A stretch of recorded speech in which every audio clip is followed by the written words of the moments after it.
Hello students, welcome to Level Up Learning Academy. I'm Jatin, your science teacher. आज हम लोग chemical reaction and equation की remaining second part जो video है उसे कंप्लीट करेंगे। तो चलिए शुरू करते हैं। स्टार्ट करने से पहले मैं आप लोगों को बताना चाहता हूं कि हम लोग फर्स्ट क्लास से फोर्थ क्लास तक सभी सब्जेक्ट्स टीच करते हैं। फिफ्थ क्लास से ट्वेल्थ क्लास तक हम इंग्लिश, मैथ्स, साइंस और एसएसटी जो ये चार सब्जेक्ट्स हैं इनको टीच करते हैं। इसके अलावा हम रीजनिंग, साइंस और इंग्लिश जो कॉम्पिटिटिव एग्ज़ाम्स के लिए है, एचएसएससी, एसएससी और बैंकिंग के लिए, इन सब चीज़ों को भी हम टीच करते हैं। तो चलिए अब हम स्टार्ट करेंगे। तो आज हम लोग पढ़ेंगे टाइप ऑफ केमिकल रिएक्शंस के बारे में। देखो, केमिकल रिएक्शंस के काफ़ी सारे टाइप्स हैं। इनके नाम आपके सामने हैं। पहला है combination reaction, second one is decomposition reaction, third one is displacement reaction, next is double displacement reaction, the next one is precipitation reaction, oxidation and reduction reaction, exothermic reaction and the last one is endothermic reaction। तो हम इन सभी reactions को एक एक करके study करने वाले हैं। सबसे पहले अगर मैं बात करूं कॉम्बिनेशन रिएक्शन की, तो कॉम्बिनेशन रिएक्शन में दो या दो से ज़्यादा रिएक्टेंट्स आपस में कंबाइन करने वाले हैं और कंबाइन करके आपको सिर्फ एक ही प्रोडक्ट मिलेगा। ज़रा रिएक्शन को ध्यान से देखिए। आपको इस रिएक्शन में CaO जो कि कैल्शियम ऑक्साइड है वो नज़र आ रहा है। वो एक रिएक्टेंट है और वो पानी के साथ रिएक्ट कर रहा है। ठीक है, तो आपके सामने हैं दो रिएक्टेंट्स हैं और ये आपस में रिएक्ट कर रहे हैं। और आप देखिए आपके वो रिजल्ट में क्या मिल रहा है। आपको रिजल्ट में सिर्फ और सिर्फ एक सिंगल प्रोडक्ट मिल रहा है and that product is slate lime. ठीक है, तो दो रिएक्टेंट्स आपस में कंबाइन करके आपको एक प्रोडक्ट दे रहे हैं। तो यानी कि यहाँ चीज़ें कंबाइन हो रही हैं, तो इसलिए इस रिएक्शन का नाम है कॉम्बिनेशन रिएक्शन। चलिए अब हम नेक्स्ट रिएक्शन देखेंगे। हमारी नेक्स्ट रिएक्शन है एक्सोथर्मिक रिएक्शन। देखो, वो सारी रिएक्शन जिसमें हीट प्रोड्यूस होने वाली है, हीट रिलीज होगी, उन रिएक्शंस को हम एक्सोथर्मिक रिएक्शन कहते हैं। अब देखो, ये रिएक्शन वही है जो हमने अभी कॉम्बिनेशन रिएक्शन का एग्जांपल लिया था। तो उसी रिएक्शन में अगर आप ध्यान से देखेंगे तो हीट यहाँ प्लस में हीट प्रोड्यूस हो रही है। तो जिस रिएक्शन में हीट प्रोड्यूस होगी, आपकी सराउंडिंग का टेम्परेचर इंक्रीज होगा, तो उस उन रिएक्शंस का जो नाम है वो एक्सोथर्मिक रिएक्शन होगा। एक आप लोगों के लिए एक बेसिक से एग्जांपल और बताता हूँ। जब हम सांस लेते हैं तो हमारी बॉडी में जो रिएक्शंस हो रही होती हैं, जिससे एनर्जी रिलीज होती है, वो भी एक टाइप की एक्सोथर्मिक रिएक्शन का ही एग्जांपल है। नेक्स्ट रिएक्शन है हमारी डीकॉम्पोजिशन रिएक्शन। अब देखिए, डीकॉम्पोजिशन रिएक्शन जो है वो कॉम्पोजिशन रिएक्शन का बिल्कुल रिवर्स है। मतलब कॉम्बिनेशन में क्या था, दो चीज़ें आपस में कंबाइन कर रही थी और एक प्रोडक्ट मिल रहा था।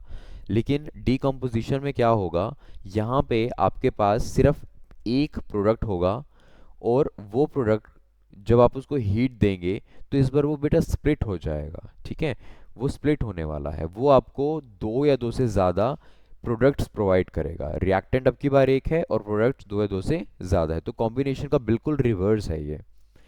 एग्जाम्पल आपके सामने है। लेड नाइट्रेट जो है, हमने उसको गर्म किया, उसको हीट प्रोवाइड की, तो उससे एक लेड ऑक्साइड प्रोड्यूस हुआ, नाइट्रोजन डाइऑक्साइड गैस प्लस में ऑक्सीजन गैस रिलीज हुई है। तो एक हमारा रिएक्टेंट था, लेकिन जो प्रोडक्ट्स हैं वो दो या दो से ज़्यादा हैं, इसलिए इस रिएक्शन का नाम क्या हो गया, डीकॉम्पोजिशन रिएक्शन। चलिए नेक्स्ट रिएक्शन देखेंगे अब हम। ओके, पहले हम लोग डिस्कस करेंगे कि डीकॉम्पोजिशन रिएक्शन के कितने टाइप्स हैं। तो डीकॉम्पोजिशन रिएक्शन तीन टाइप की होती है। First one is thermal decomposition reaction. इस रिएक्शन में हम रिएक्टेंट को डायरेक्टली क्या करने वाले हैं, हीट करने वाले हैं। ठीक है, हम उसे बर्न करेंगे या हम उसे डायरेक्ट हीट प्रोवाइड करेंगे। सेकंड है इलेक्ट्रोलिटिक डीकॉम्पोजिशन रिएक्शन। अब की बार मैं इसको डायरेक्ट हीट प्रोवाइड ना करके मैं इसमें से इलेक्ट्रिसिटी प्रोड्यूस करूंगा, पास करूंगा, सॉरी। फॉर एग्जांपल, मेरे पास पानी है, वाटर है, और मैं वाटर में से इलेक्ट्रिक करंट पास करवा रहा हूँ। तो क्या हो रहा है, मेरे पास जो रिएक्टेंट है वो एक ही है, लेकिन जैसे ही मैंने उसमें से इलेक्ट्रिक करंट पास करवाया तो मुझे जो प्रोडक्ट्स मिले हैं वो दो मिले हैं, एक हाइड्रोजन गैस और एक ऑक्सीजन गैस। थर्ड वन में जिसका नाम है फोटो डिकम्पोजिशन रिएक्शन। तो फोटो फोटो देखो, फोटो वर्ड यहाँ पे फोटोन से आया है। Photon means something related to the sunlight. तो अब की बार क्या होगा, मैं किसी कंपाउंड को सनलाइट में बस रखूँगा और सनलाइट से वो एनर्जी या हीट प्रोवाइड एब्जॉर्ब करेगा और वो अपने आप डिकम्पोज हो जाएगा और आपको दो या दो से ज़्यादा प्रोडक्ट्स देने वाला है। ठीक है। तो किस तरीके से आप हीट प्रोवाइड कर रहे हैं उसी बिहाफ पे हमने डिकम्पोजिशन रिएक्शन के तीन टाइप्स बनाए हैं। ठीक है। थर्मल मतलब डायरेक्ट हीट प्रोवाइड कर रहे हैं, इलेक्ट्रोलिटिक मतलब इलेक्ट्रिक करंट पास किया जा रहा है, और फोटो डिकम्पोजिशन मतलब हम उसको सनलाइट दे रहे हैं और उसकी वजह से वो डिकम्पोज हो रहा है। नेक्स्ट है एंडोथर्मिक रिएक्शन। वो सारी रिएक्शंस जिसमें एनर्जी रिलीज होने की बजाय एनर्जी एब्जॉर्ब होने वाली है उन्हें हम एंडोथर्मिक रिएक्शंस कहते हैं। फॉर एग्जांपल आपके सामने है लेड नाइट्रेट है, और अगर मैं इस लेड नाइट्रेट को हीट करता हूँ तो देखो मैं इसको हीट कर रहा हूँ मतलब ये अपने अंदर हीट एब्जॉर्ब कर रहा है, एनर्जी एब्जॉर्ब कर रहा है। तो एनर्जी का क्या हो रहा है, एब्जॉर्प्शन। और एनर्जी जब भी एब्जॉर्ब होगी तो उस रिएक्शन का नाम क्या हो जाएगा, वो एंडोथर्मिक रिएक्शन हो जाएगी। नेक्स्ट रिएक्शन है हमारी डिस्प्लेसमेंट रिएक्शन। देखो डिस्प्लेसमेंट रिएक्शन जो है ये दो टाइप की होती है। पहली है सिंगल डिस्प्लेसमेंट और दूसरी है डबल डिस्प्लेसमेंट। तो यहाँ पर मैं सिंगल डिस्प्लेसमेंट रिएक्शन को समझा रहा हूँ। एक बार जरा इसकी डेफिनेशन को ध्यान से देखेंगे हम। It is a type of chemical reaction where an element react with a compound. एक ऐसी रिएक्शन है जिसमें हमारे पास एक एलिमेंट होगा, फॉर एग्जांपल यहाँ पे आपको आयरन एलिमेंट नज़र आ रहा है, और ये एक कंपाउंड के साथ रिएक्ट कर रहा है। ठीक है। ये क्या कर रहा है, ये एक कंपाउंड के साथ रिएक्ट कर रहा है, और रिएक्ट करते हुए जो ये आयरन है ये इस कॉपर को इस जगह से हटा रहा है, डिस्प्लेस कर रहा है, और खुद जाकर ये वहाँ पर अटैच हो गया है। देखो आपके सामने है, आयरन ने कॉपर को हटा दिया, कॉपर अकेला रह गया, और आयरन उस SO4 के साथ कॉपर को हटाकर खुद वहाँ पर जाके अटैच हो गया है।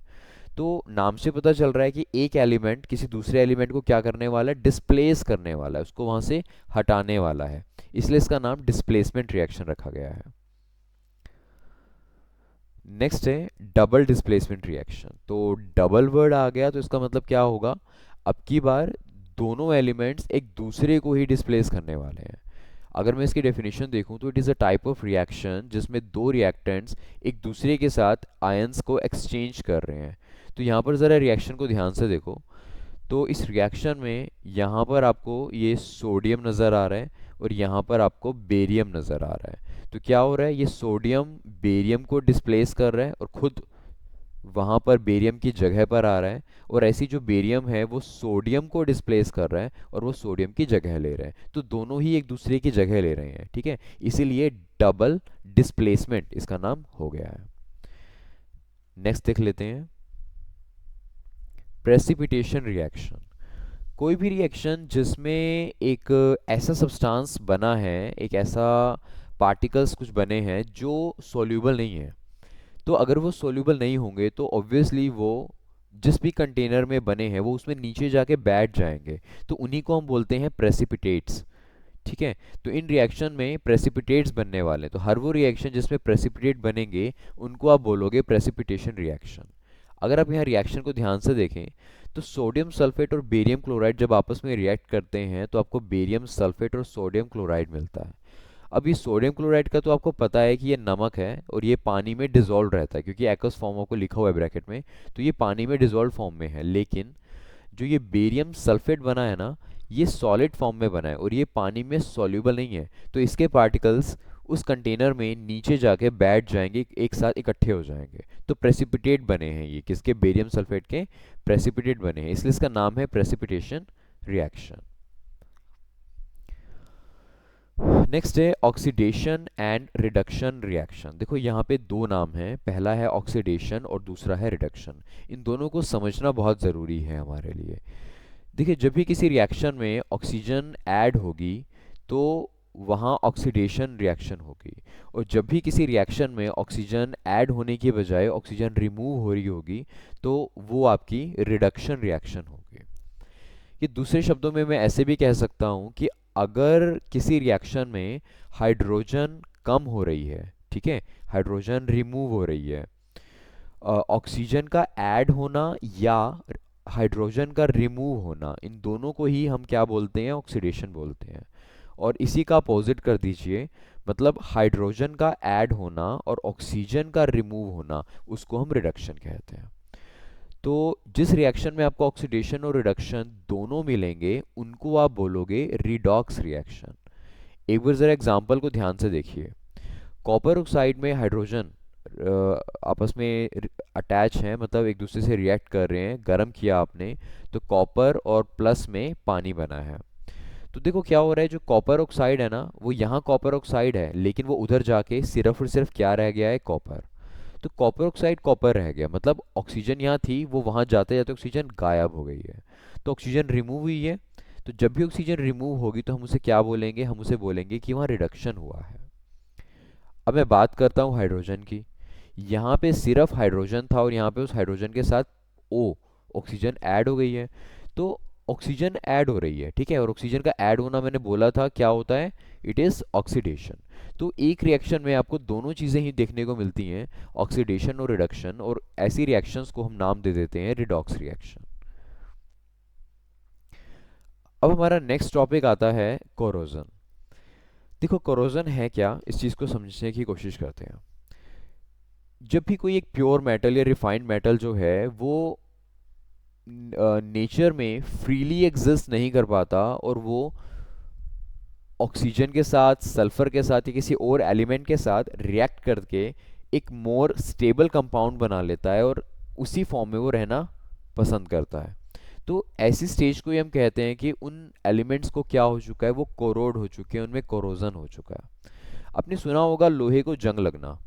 तो लोहे को जो जंग लगना है एक्चुअल में क्या है कि जो लोहा है यानी कि आयरन वो आसपास के ऑक्सीजन से रिएक्ट कर जाता है और आयरन का ऑक्साइड बन जाता है, और उसी चीज़ को हम बोलते हैं कि उसको लोहे को जंग लग गया है, उसके ऊपर एक रेडिश ब्राउन कलर की लेयर आ गई है। अब आप देख सकते हैं पहले डायग्राम के अंदर ये आपको एक चेन नज़र आ रही है, और ये जो पहले वाली है जो वाइट कलर में है ये बिल्कुल प्योर है अभी, लेकिन कुछ टाइम में क्योंकि ऑक्सीजन इससे रिएक्ट कर जाती है तो इसके ऊपर आपको ये रेडिश ब्राउन कलर का एक कोटिंग सी नज़र आ रही है। ये क्या हुआ है, ये कोरोजन है, ठीक है, ये आयरन का कोरोजन है, आयरन कोरोड हो चुका है। सेकेंड डायग्राम में अगर आप देखें तो ये आपको ग्रीन ग्रीन सा नज़र आ रहा है, एक्चुअल में ये कॉपर था। प्योर कॉपर जो है वो नेचर में फ्रीली नहीं रह पाता है और वो रिएक्ट कर जाता है। तो यहाँ पर इसका रिएक्शन हुआ है, ठीक है, यानी कि ये भी कोरोड हुआ है और इसके ऊपर एक ग्रीन कलर की एक कोटिंग आपको नज़र आ रही है। तीसरे एग्जांपल को देखिए। ये आपके पास चांदी का एक चम्मच है, ठीक है, सिल्वर स्पून है ये धीरे धीरे ऑक्सीजन से या सल्फर से रिएक्ट करता है जब, तो रिएक्ट करके ये ब्लैक हो जाता है, ठीक है। आपने देखा होगा जो प्योर चांदी होगी वो काली पड़नी शुरू हो जाती है, तो वो भी क्या है, वो भी एक्चुअल में कोरोजन का ही एक एग्जाम्पल है। तो ये तीनों ही कोरोजन के एग्जाम्पल हैं, ठीक है। कोरोजन का मतलब यही होता है कि कोई भी मेटल प्योर फॉर्म में नहीं रह पाता, वो ऑक्सीजन से, सल्फर से या हाइड्रोक्साइड्स बना लेता है, तो इन सब चीज़ों से रिएक्ट करके वो ज़्यादा स्टेबल रहना रहता है, और उसी चीज़ को हम लोग कोरोजन कहते हैं। ओके, अब आज का लास्ट टॉपिक है हमारा रेंसिडिटी। देखिए रेंसिडिटी क्या है, फैट या ऑयल जब ऑक्सीजन से रिएक्ट करते हैं या उनका हाइड्रोलिसिस होता है कंप्लीट या इनकम्प्लीट, तो उसी फॉर्म को या उस स्टेज को हम लोग बोलते हैं रेंसिडिटी। एक छोटा सा एग्जांपल लेते हैं। मान लीजिए आपके पास एक लेज चिप्स का पैकेट है। आपने देखा होगा वो बहुत ही ज़्यादा फ्लफ़ी होता है, उसमें हम कहते हैं कि उसमें गैस भरी हुई है, उसमें कुछ हवा भरी हुई है, तो एक्चुअली में वो हवा नहीं है, उसमें नाइट्रोजन गैस डाली गई है। उसका रीज़न क्या है, देखिए उसके अंदर क्या है, लेज में चिप्स हैं, और जो चिप्स हैं ऑब्वियसली उसमें ऑयल या फैट आपको मिल जाएगा। अगर उसमें नाइट्रोजन नहीं होगी और आप उसको नॉर्मल पैकिंग करेंगे तो उसमें कहीं ना कहीं से थोड़ी बहुत एयर एंटर कर जाएगी, और वो एयर उस ऑयल से या फैट से रिएक्ट करके उन चिप्स को खराब कर देगी, उनको रेंसिड कर देगी। अब ये जो रेंसिडिटी है इसका रीज़न क्या होता है, इसका रीज़न जो है एयर, लाइट, मॉइस्चर या कोई बैक्टीरियल एक्टिविटीज़, इनमें से कोई भी एक रीज़न हो सकता है। तो जब वो एयर से रिएक्ट कर जाएगा, जब वो रैंसिड हो जाएगा, तो उसका जो एक क्रंची सा टेस्ट था वो टेस्ट नहीं रहेगा, ठीक है।